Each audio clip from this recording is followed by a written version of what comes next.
Trump menempatkan keluarga Ulises Rosales del Toro di pusat ketegangan antara Washington dan Havana. Dan pada hari Rabu 27 Mei 2026, kasus ini menjadi semakin penting karena salah satu putri dari jenderal bersejarah rezim diktator Kuba tersebut sudah berada dalam tahanan ICE di Florida Selatan. Sementara, putri lainnya terekspos karena keterkaitannya dengan struktur ekonomi yang melambangkan hak istimewa rezim tersebut.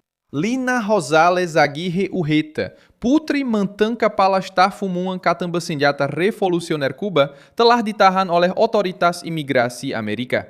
Setelah tinggal di Miami dan mencoba mengurus statusnya, Perla Rosa Rosales Aguirre Urreta, putri lain dari jenderal yang sama, tampak terhubung dengan jaringan bisnis Abaguanex dan ekonomi valuta asing di Havana. Disitulah tekanan dari Trump mengenai titik sensitif rezim diktator tersebut. Anak-anak para penguasa menginginkan kenyamanan di luar pulau, sementara rakyat Kuba menerima penindasan, pemadaman listrik, dan penjara.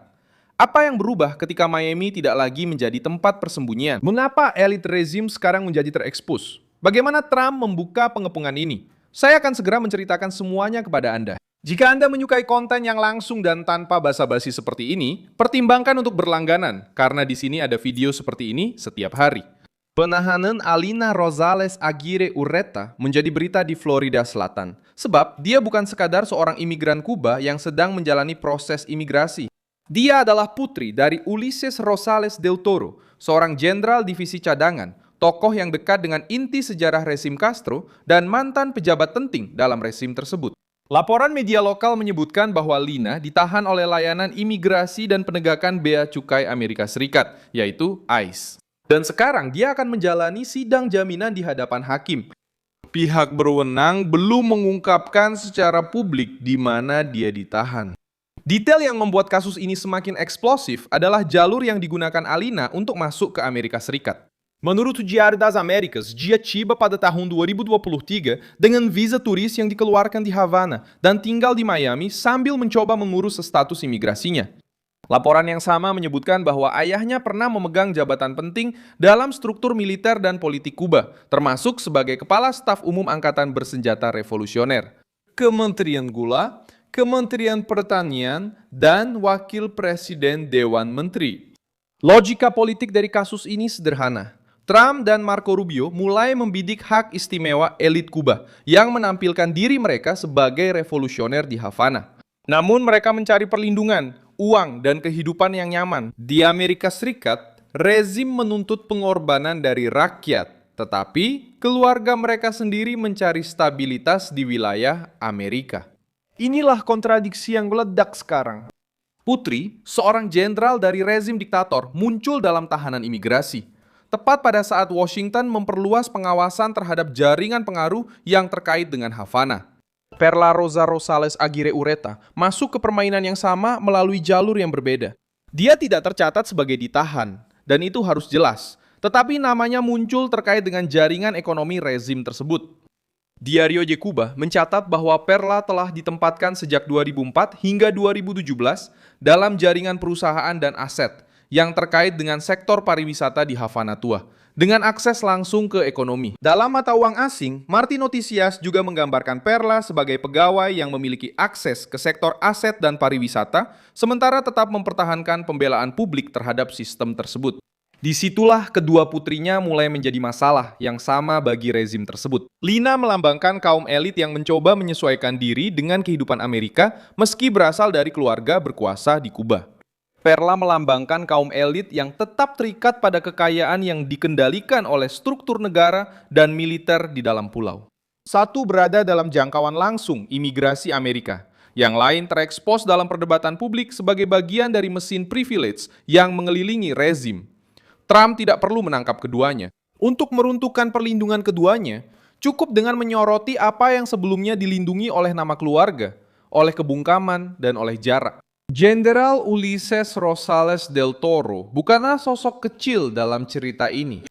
Dia diperkenalkan oleh laporan dan berita Kuba Independent sebagai orang dari lingkaran inti kekuasaan yang selama puluhan tahun terhubung dengan struktur militer dan administratif Kuba.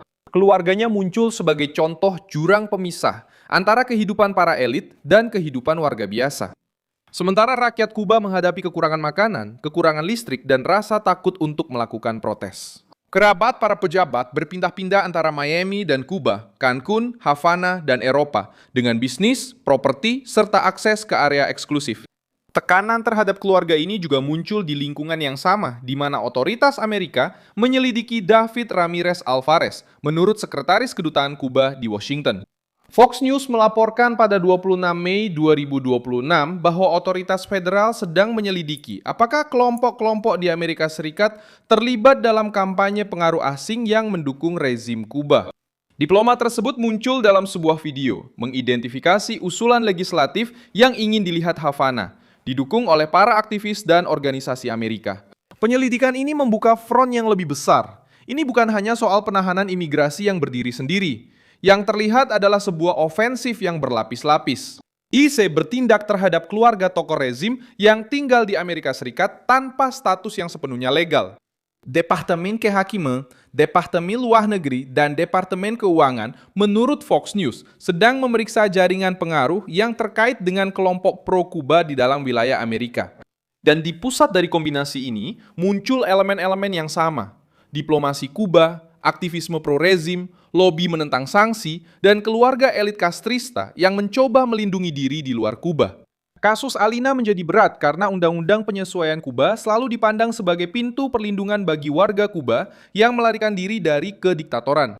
Kemarahan muncul ketika kerabat para jenderal dan pejabat mencoba menggunakan logika yang sama. Sementara keluarga mereka adalah bagian dari mesin yang mendorong begitu banyak warga Kuba ke pengasingan. Bagi basis konservatif, inilah perubahan yang paling kuat. Siapapun yang membantu rezim bertahan tidak bisa memperlakukan Amerika Serikat seperti tempat perlindungan politik. Ketika tekanan datang, sorotan terhadap Perla memperbesar kerusakan ini karena hal itu mengalihkan perdebatan dari ranah migrasi ke masalah uang. Bagonex dan sirkuit wisata Havana Tua diasosiasikan dengan perluasan sektor valuta asing, warisan budaya, hotel, layanan, dan akses istimewa. Ketika seorang putri jenderal muncul di lingkungan ini, narasinya tidak lagi hanya tentang visa, tempat tinggal, atau sidang jaminan, tetapi menjadi tentang warisan kekuasaan dari sebuah keluarga yang diuntungkan oleh struktur tersebut, yang tidak bisa diakses oleh rakyat Kuba. Dampak politik di Miami juga sangat besar. Komunitas Kuba di pengasingan telah selama bertahun-tahun mengikuti laporan tentang anak-anak pejabat yang tinggal di Amerika Serikat, membuka usaha, mengurus status legal, dan menikmati kebebasan Amerika. Sementara rezim menahan para oposisi di pulau itu, dalam berita yang beredar muncul anak muda yang ditahan karena protes, remaja yang dipindahkan ke lembaga pemasyarakatan, dan keluarga yang tidak mendapat informasi jelas tentang status hukum anak-anak mereka. Kontras ini memperkuat reaksi mereka yang melihat penahanan Alina sebagai awal dari tuntutan yang lebih serius. Keterkaitan dengan Marco Rubio menambah bobot pada cerita ini.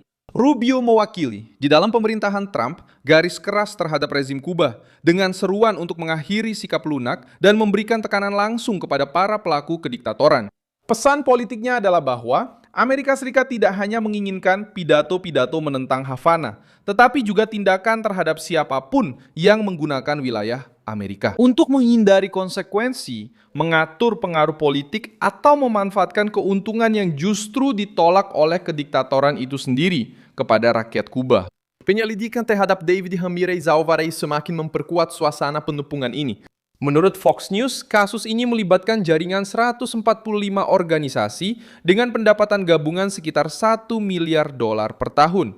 Tersebar di serikat pekerja, kelompok universitas, organisasi sosialis, koalisi anti perang, kelompok keagamaan, dan lembaga bantuan hukum. Tuduhan utamanya adalah bahwa sebagian dari jaringan ini digunakan untuk memperkuat kepentingan Havana di dalam Amerika Serikat. Poin ini sangat penting karena menunjukkan bahwa Washington sedang memperhatikan dua front sekaligus. Yang pertama adalah front keluarga dan migrasi, di mana Lina ditindak oleh ICE dan Perla terekspos karena hubungannya dengan ekonomi rezim. Yang kedua adalah front politik dan diplomatik, di mana seorang pejabat kedutaan Kuba sedang diselidiki atas dugaan koordinasi pengaruh. Bagi Trump, hal ini memungkinkan untuk membingkai kasus tersebut sebagai serangan terhadap perlindungan eksternal rezim diktator Kuba. Saya Milson Alves, seorang internasionalis, dan tujuan saya adalah membuat Anda tetap terinformasi dengan kebenaran setiap hari. Tautan berita ada di deskripsi video. Beri like pada video ini, subscribe ke channel, dan di akhir, lihat komentar, agar Anda bisa lebih terlibat dengan komunitas. Milson Alves.